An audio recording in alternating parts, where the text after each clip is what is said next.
พี่น้องเนาะหาบเอียงเด้พี่น้องเอ้ยต้องแน่งตามหลังกันมาสองไอ้น้องเพิ่น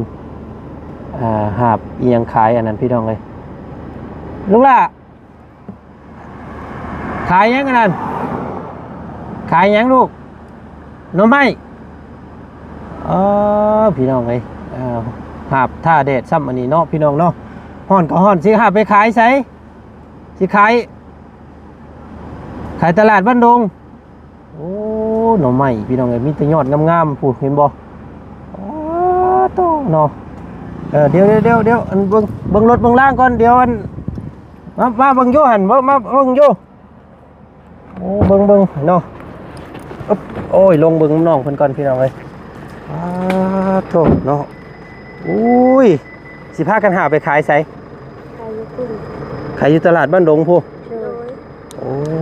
ยพี่น้องไงเนาะห้อยหน้าคือคุ้นๆเนี่ยอันนี้ก็ไม่พี่ลูกหลานไปรถยันรถมาเอ้าอันโมเมนต์น้องอันว่าที่อยู่เฮือนใกล้น้องอันว่าลาน้อยเห็นบ่โอ้ยเห็นน้องเพิ่นตำข้าวให้เบิ่งแต่ตอนก่อนผู้เนาะโอ้ยมีแต่น้องงามๆเบิ่งกันพี่น้องเอ้ยโตอีหล่านี่จะถุงของเจ้า2อันนี้ก็2คือกันเนาะได้ขายจักถุงแล้วมื้อนี้ก็ได้ขาย3ถุงแล้วได้ขาย3ถุงเพิ่นเด้อแล้วเว้าติดอันไม่ให้เจ้านี่เด้อโอ้ยพี่น้องไอ้เนาะคืออะไรไข่ย่อยอันหมวกบ่มีใส่บ่หมวกบ่มีกุ๊บบ่บ่มีใส่โดยโตก็ยังเปียกเปื้อนอยู่พี่น้องไอ้ไปหาเองนี่บ่ลูกหลานนี่โดยไปหาเองเจ้าเนาะอุ้ยรถกับพ่อรถบาทนี่พี่น้องไงรถหลายซ้ำเนาะอันนี้ระเบ้าขอถามแน่บัดนี้เนาะอันขายเนี่ยใดอันนี้ขายถุงเท่าไหร่30ถุงละ 30,000โดยน้องไผยังอันนี้เจ้าเอิ้นบางฉรังฮะบางฉรังบองสลังน้องไม้อันซื้อมันนี่นะน้องไม้หยังบางทางโอ้พี่น้องอย่างนี้ภาษาบ่เข้าใจอันบ้านพวกอ้ายสิเอิ้นเบิ่งหั่นเนาะน้องไม้ไผ่เนาะน้องไม้อันนี้พี่น้องโอ้ยอดนี่งามเบิ่งให้อีหล่ะโตมีแต่ยอดใหญ่ๆงามๆขาวๆเลยพี่น้องเอ้ยเนาะหาก็ได้ขาย3ถุงรถฮ้อนก็ฮ้อนบาดนี้พี่น้องเอ้ยสิหาไปขายเนี่ยใดไปขายตามเพื่อนบ่ตามห้านค้าบ่โดยแต่เขาเคยหาไปขายบ่โดยเคยไปขายเจ้าอันแบบอันขายอยู่ในหน้าเฮือนน่ะหยังเจ้าบ่ได้ขายบ่มันมีคนซื้อมีผู้ซื้อโดยเพราะว่ารถเล่นไปเล่นมาเล่นกายเลยสิเนาะโดยอัน2ไอ้น้องบ่นี่โดยอันนี้ผู้นี้เป็นเอื้อยเนาะโดยผู้นี้เป็นน้องพี่น้องเอ้ยกินข้าวอะไรอีหล่ะบ่ค่อยยังบ่ได้กินค่อยไปหาหน่อไม้แต่เช้านี่มันจักโมงแล้วนี่พี่น้องเอ้ยเบิ่งหั่นโอ้ยสิเที่ยงแล้วยังบ่ได้กินข้าวอยู่โดยโอ้ยคือบ่มื้อแกงพากันแกงกินซะลูกอยากได้เงินซื้อเกิบแล้วบ่มีเกิบบ่มีใส่อยากได้เงินซื้อเกิบโดยก็บ่มีได้เงินได้สิเอาไปซื้อสบู่ซุกับซื้อเกิบใส่โดยจะพี่น้องไอ้เนาะโอ้ยหาหมุ่งห่มกับบ่มีบาทนี่พี่น้องเอ้ยสิเฮ็ดจังได๋ล่ะเนาะพุ่นไปอยู่มุงรักกันไปมันสิบังห่มหน่อยนึงเดี๋ยวระเบาสิซื้อซอยเด้อ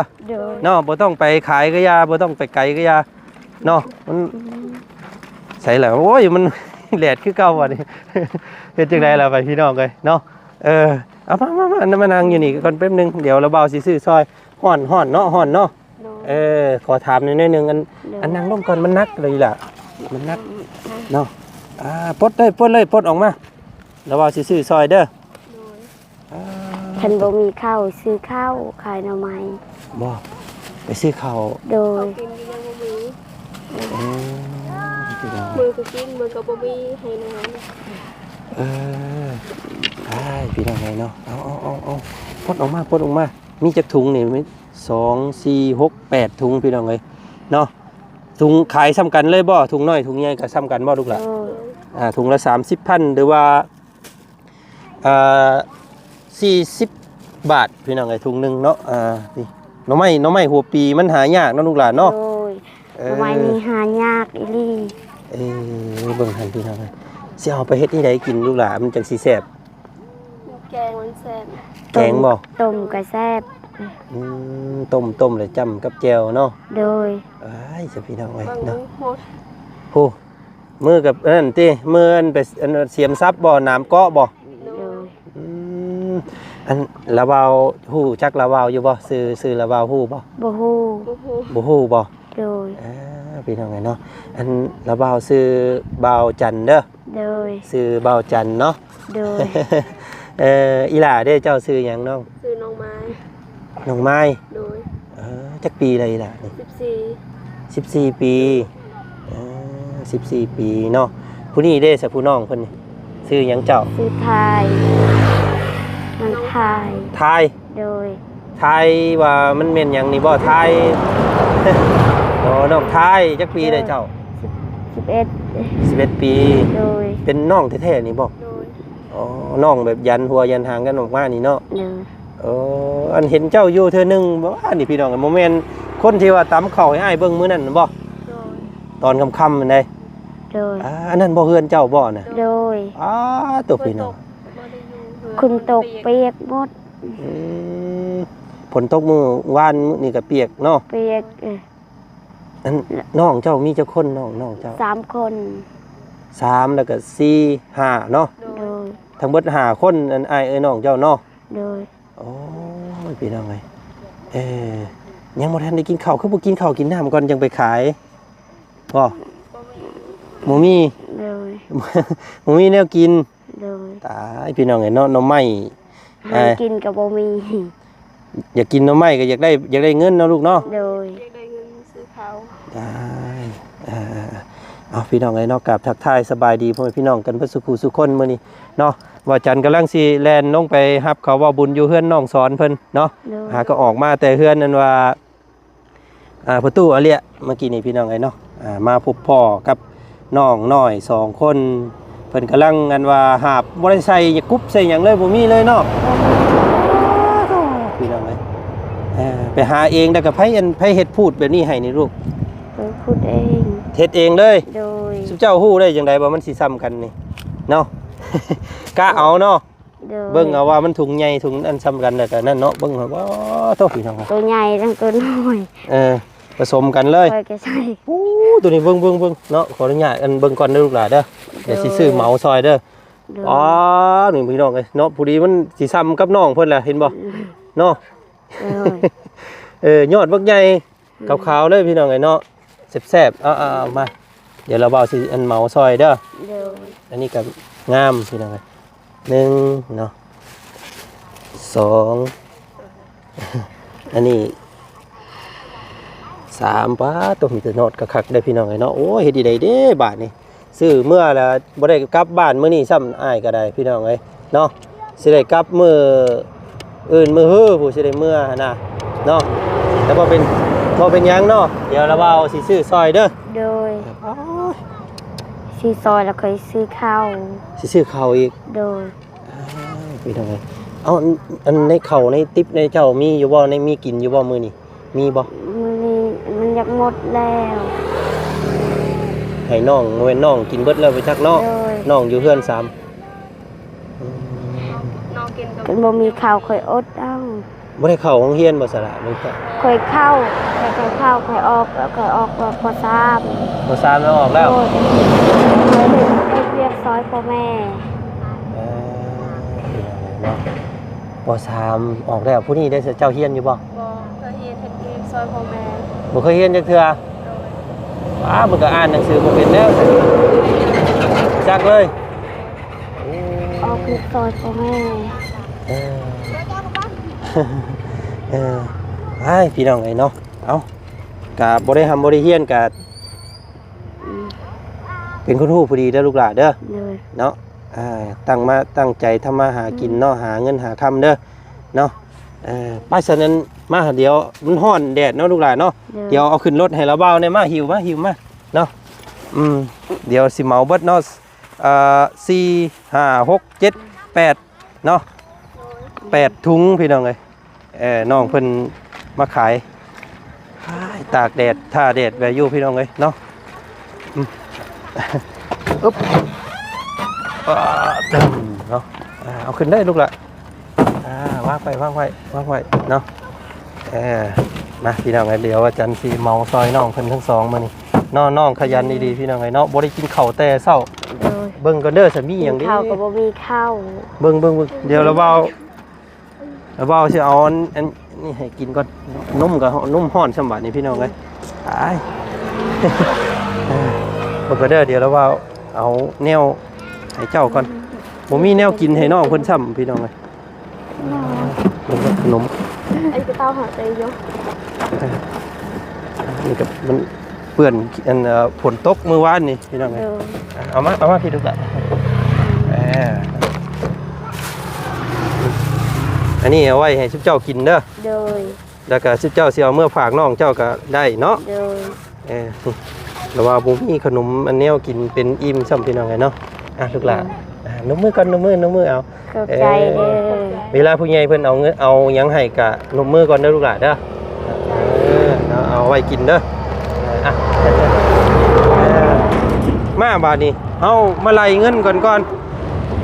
เป็นเท่าไหร่ข้าวหูแล้วไล่มันมี2 4 6 8ถุงละ30เป็นเท่าไหร่โอ้โหตายคักบาทนี่พี่น้องเอ้าคำชุบเจ้าสิหาไปขายนี่บ่ฮู้ราคามันช่ำบ่ฮู้จำนวนมันสิเฮ็ดได้ล่ะบาดนี้เพิ่นตัวเอาเงินเจ้าสิซื้อก็ได้เด้นี่เนาะอันนับใหม่มึงอยู่ถุงละ30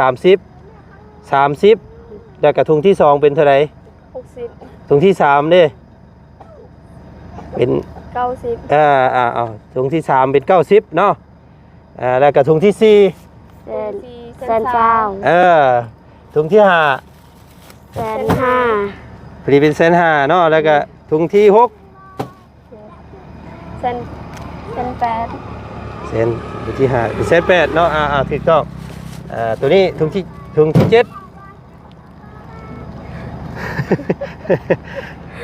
71,800,000นับเขาอีก3อันนับเขาอีก3,800,000ได้เป็นยังนี่เนาะบาทนี่พี่น้องไป1,900,000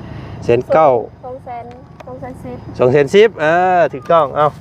แล้วก็ถุงที่8 240,000สั่นละว่าพี่น้องไอ้เนาะโอ้ยบ่ได้ซอยดอกซื้อซอยเนาะไม่ซอยเพิ่นแล้ว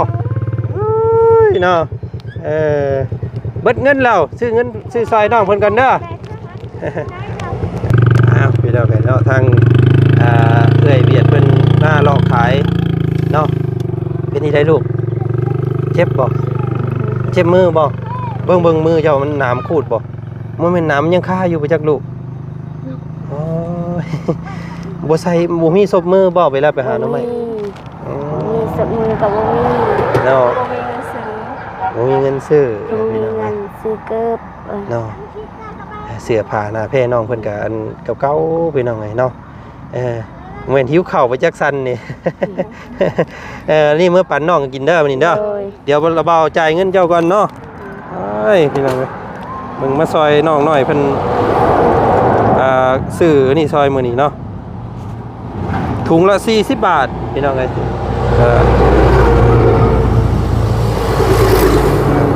240,000เนาะเพราะถุงข้อไทยใส่ระเบากระไดบาทนี่พี่น้องเอ้ยเนาะระเบากับโบเมนคนบางคนมีหรือระดูกเด้อแต่ว่าอยากซอยเจ้า2คนเนาะย่างขายน้ำไม้แต่ละมื้อกะน้ำมันระวังรถเด้อข้ามถนนหนทางเบิ่งรถได้รถหลายใช่มั้ยรถใหญ่ๆใช่มั้ยโอ้ยเนาะอ้าวได้เงินแหละ200,000ได้เงินไปซื้อข้าวว่าเป็นอะไร204,000แล้วว่าสิเอาให้อัน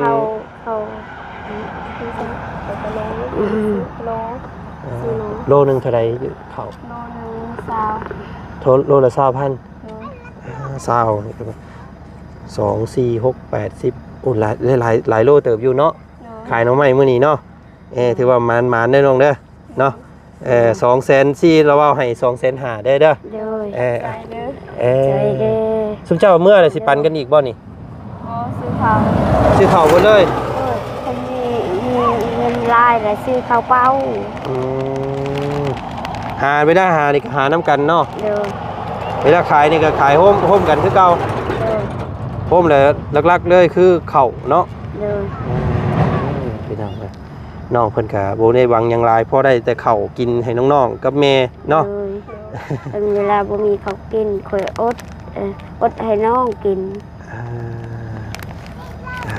น้องเจ้าจะปีนั้นน้อยบ่ น้อย อืม ตัวนั้นเด้อ อ๋อพูดนั้นก็แม่นแล้วก็อีกอยู่เพื่อนอีก อยู่เพื่อนนั่นนึง ตัวชาย2ตัวนึง3 ชาย2หญิง3 เลย เนาะเอาเราว่าเอาเป็นกำลังใจให้เด้อทุกหลานเด้อเนาะเราว่าเอาซื้อเบาจันกับโบมั่งโบมี่เนาะแต่ว่าพอซอยเจ้าเนาะมื้อนี้สิเมาซอยเด้อเนาะเรียบร้อยเบิดเลยเบิดแบบนี้แล้วอันสิไปหาต่ออีกว่าลูกล่ะ โดย โต เข้าใจเด้อ น้องบ่เป็นหยังเด้อยินดีเด้อยินดีที่ได้ฮู้จักกันเด้อเดี๋ยวเราว่าสิตามมาเบิ่งเฮือนเจ้าเด้อบ่ได้เด้อ โดย เนาะโอ้ยพี่น้องเอ้ยเนาะเพื่อนเพิ่นก็ใกล้ๆกับเพื่อนน้องอันหลาน้อยหั่นแหละเนาะอยู่ติดกันกับเพื่อนประตู7ปีเนาะเป็นพี่น้องกันบ่กับประตู7ปี บ่ เพื่อนใกล้กันซื่อ โดย ไอ้พี่น้องเอ้ย ดินอยู่กับบ่มี อันหมู่เจ้าอยู่หั่นได้สักบ่แม่นดินเจ้าบ่ บ่แม่น ดิ ดิ น น ให้เจ้าซื้อให้พ่อตู7ปี ข่อยบ่มีดิน เจ้าพี่น้องเอ้ยเอ้าจังไดเดี๋ยวเราเว้าสิเข้าไปเยี่ยมไปยามใหม่เด้อบ่ได้เด้อเนาะมื้อนี้เนาะขอบใจหลายๆเด้อมาขายหน่อไม้ให้เด้อเนาะเมื่อพักผ่อนเมื่อหากินข้าวเด้อบัดนี้เด้อ เนาะกินข้าวพักผ่อนก่อนเนาะมันฮ้อนแดดได้พี่น้องเอ้ยมาเทื่อหน้าก็เอาอิหยังใส่แน่บ่มีบ่ บ่มี กุ๊บบ่มีบ่กุ๊บ บ่มี ตายเป็นไข้เป็นหวัดได้ลูกเอ้ยเนาะฮ้อนซ้ำเนาะ สองไอ้น้องต่างคนต่างกัน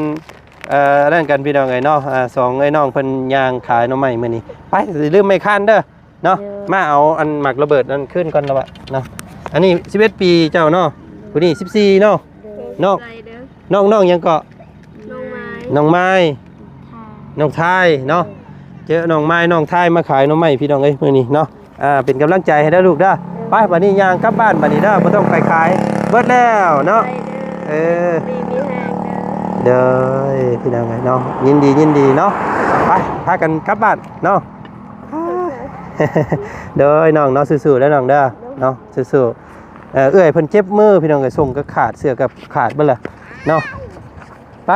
พากันเมื่อเด้อระวังรถเด้อย่างเมื่อกำลังสิไปขายหน่อไม้อยู่พูพี่น้องเลยเนาะอยู่ตลาดดงว่าสันพี่น้องเลยเอานี่แหละเนาะพี่น้องต้นทุนชีวิตของคนเฮาบ่ซ้ำกันพี่น้องเลยเนาะน้องเพิ่นก็ขยันเนาะถ้าแดดตากฝนเนาะอดข้าวเพื่อให้น้องๆได้อิ่มว่าสันพี่น้องเลยเนาะอดข้าวอดมื้อกินมื้ออะไรว่าซั่นซะพี่น้องเอ้ยเนาะกะทางบ่จันก็พบพ่อแล้วก็อดสงสารบ่ได้พี่น้องเอ้ยแต่ว่ายังบ่ทันในเมื่อมื้อนี้ดอกกันบ้านก็ได้แต่ว่าซื้อนี่แหละซื้อไว้พี่น้องเอ้ยเนาะซื้อไว้ซอยน้องเพิ่นว่าซั่นซะพี่น้องเอ้ยก็ประมาณถุงละ30,000ก็ประมาณ40 บาทเนี่ยพี่น้องเอ้ยเนาะถ้าเป็นเงินไทยเดทปัจจุบันนะฮ้อนได้พี่น้องเอ้ยเนาะตอนเที่ยงเลยมื้อนี้ปุ้ยเนาะน้องเพิ่น2คนทนกายขายหน่อไม้พี่น้องเอ้ยเนาะเอาเป็นกำลังใจให้น้องเพิ่นเด้อพี่น้องเด้อเนาะผู้ใดได้เบิ่งได้ชมคลิปนี้อยู่เนาะขอคนหนึงได้1แชร์1กำลังใจให้น้องเพิ่นเพื่อเป็นกำลังแห่งใจให้น้องเพิ่นสู่ส้นหาเลี้ยงชีพอีกต่อไปเนาะพี่น้องเนาะสำหรับคลิปนี้ทางบ่จันกะซอยเท่าที่ซอยได้กันพี่น้องเอ้ยเนาะกะยินดีได้ดีใจที่ได้พบน้องเพิ่นอีกรอบนึงเดี๋ยวสิแวะเข้าไปเยี่ยมไปยามเพิ่นตื่มอีกเนาะน้องไม้น้องท่ายพี่น้องเอ้ยเนาะเดินท่ากายขายหน่อไม้โอ้ยพี่น้องเอ้ยเนาะเอาคลิปนี้สบายดีเพื่อนพี่น้องกันหมดสุขุสุขคนขอบใจหลายๆที่เขารับเขาส้มคลิปจบบ่ขามโฆษณา เนาะถ้าเห็นคลิปนี้มีประโยชน์แล้วก็อยากสนับสนุนช่องของบ่าวจันเนาะง่ายๆพี่น้องเอ้ยเนาะมีแต่กดไลค์กดแชร์กดติดตามไว้เนาะแล้วก็อยากทักเข้ามาทางคอมเมนต์ให้กำลังใจก็ยินดีพี่น้องเนาะวันนี้สบายดีเด้อบัดสุขุสุคนไปพี่น้องเดินทางไปครับเขาบ่าวบุญเพิ่นก่อน